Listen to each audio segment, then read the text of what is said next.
වෙනස්ම නගර 7කින් ඇවිත් එක පුංචි කාමරයක හිර වුණ කොල්ලෝ 7 දෙනෙක් අද මුළු ලෝකයම හොල්ලනවා. හැබැයි ඒ ගමන යන්න යාලා පාවිච්චි කරපු කවුරුත් කතා නොකරන ලොකු රහසක් තියෙනවා.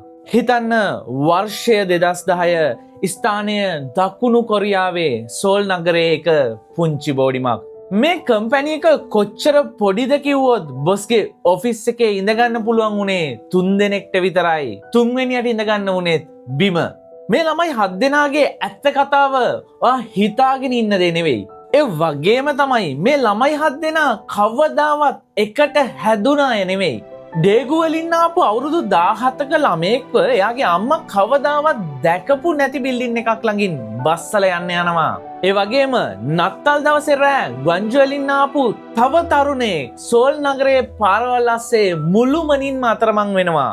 වටේම මිනිස්සු සතුටින් නත්තල් සමරද්දී එයා පාර හොයාගන්න බැරුව බයෙන් අර කම්පැනි එකට කෝල් කරනවා. මම හිතන්නේ නෑ ඔයාට මේ වගේ දේවල් වෙලා තියෙනවා කියලා. අඳුරන්නේ නැති නගරයක තනියෙන් අතරමං වෙලා තියෙනවද? නෑනේ. දැන් මම ඔයාට කියන්න යන දේ ඔයා මීට කලින් කවදාවත් අහලා නැති වෙන්න පුළුවන්. බූසාන් වලින් ආපු ළමයෙකුට ලොකු කම්පැනි 7කින්ම ඔෆර්ස් ඇවිල්ලා තිබුණා.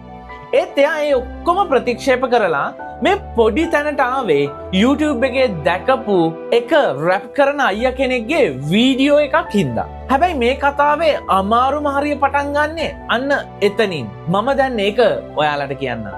ජිමින් කියන මේ ළමයා මේ කාමරේ දොර ගාවට යද්දී බයෙන් වෙවුලනවා. එතන තිබුණු සපත්තු ගොඩ දැකලා මට කවදාවත් මෙයාලත් එක්ක ඉන්න බැරි වෙයි කියලා එයාට හිතෙනවා. හැබැයි මාව වඩාත්ම සංවේදී කරපු දේ තමයි මේක. අද ලෝකයේම දන්න බෙස්ට් පර්ෆෝමර්ස් ලගෙන් කෙනෙක් වෙන මේ ළමයාට ඒ කාලේ රැප් කරන්න පුළුවන්කමක් තිබුණේ නැහැ. කාමරයට ගිය ගමන් අනිත් ළමයි යාගේ ඉස්සරහා ෆ්‍රී ස්ටයිල් රැප් කරන්න ගත්තා. එයාට කිසිම දෙයක් කරගන්න බැරුව ගල් ගැහිලා හිටියේ. ඔයාටත් අනිත් අය ඉස්සරහා කිසිම දෙයක් කරගන්න බැරුව අසරණ වුණ දවස් තියෙනවද? ඔයා කාටවත් එහෙම දුකක් පෙන්වන්නේ නැතුව ඇතුලෙන් දුක් විඳලා තියෙනවද? මේ වෙලාවේ මම ඔයාගෙන් දෙයක් අහන්න කැමතියි. ජීවිතේ සමහර වෙලාවට අපි බිමට වැටෙනවා. අනිත් අය ඉස්සරහා ලැජ්ජාවට පත් වෙනවා. හරියට මේ ළමයි වගේ. ඒත් වැදගත් වෙන්නේ වැටෙන එක නෙවෙයි.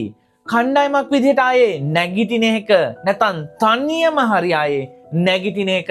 ඔයාට කොච්චර ප්‍රශ්න ආවත් කවදාවත් උත්සාහය අතාරින්නේ නැතුව ඉස්සරහට මෙන්න දඟලන කෙනෙක් නම් අනිවාර්යයෙන්ම පහලින් never give up කියලා කමෙන්ට් එකක් දාන්න.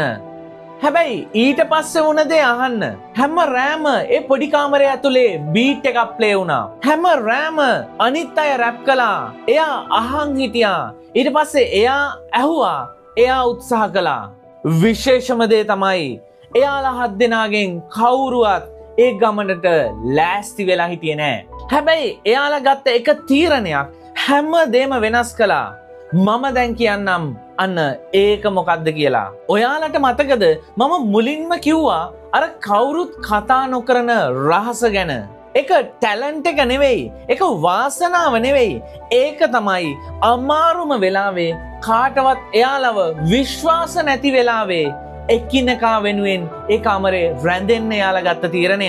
එයාලා එකිනෙකාට උදව් කළා. වැටෙන්න දුන්නේ නැහැ. ගමන අතාරින්න දුන්නෙත් නැහැ. එදා රැප් කරන්න බැරි වුණ ඒ අසරණ ළමයා වෙන කවුරුත් නෙවෙයි. අද මුළු ලෝකෙම දන්න J-Hope.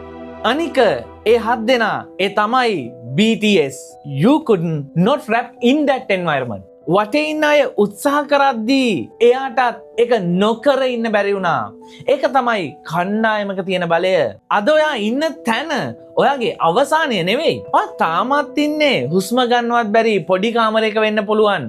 අඳුරන්නේ නැති මිනිස්සු එක්ක වෙන්න පුළුවන්. ඒත් ඒක ප්‍රශ්නයක් නෙවෙයි. හැම ශ්‍රේෂ්ඨ කතාවක්ම පටන් ගන්නේ ඔන්න ඔය වගේ තැනකින්. ප්‍රශ්නේ තියෙන්නේ මම මේකට ලෑස්තිද කියන එක නෙවෙයි. ප්‍රශ්නේ තියෙන්නේ ඔයා එතන රැඳි ඉන්නවද කියන එකේ. ඔයාගේ හිතට මේ කතාවෙන් ගැම්මක් ආව නම් මේ වීඩියෝ එක අනිවාර්යයෙන්ම ෂෙයා කරන්න, රීපෝස්ට් කරන්න, අනිත් අයටත් ඒ ගැම්ම ගන්න දෙන්න. ඒ වගේම ඔයා BTS ෆෑන් කෙනෙක් නම් අනිවාර්යයෙන්ම පහලින් ඒ අකුරු 3 කමෙන්ට් කරන්න අමතක කරන්න එපා. ඉතින් දිගට මේ වගේ කතා අහන්න මාවත් ෆලෝ කරලා තියාගන්න. එච්චරයි.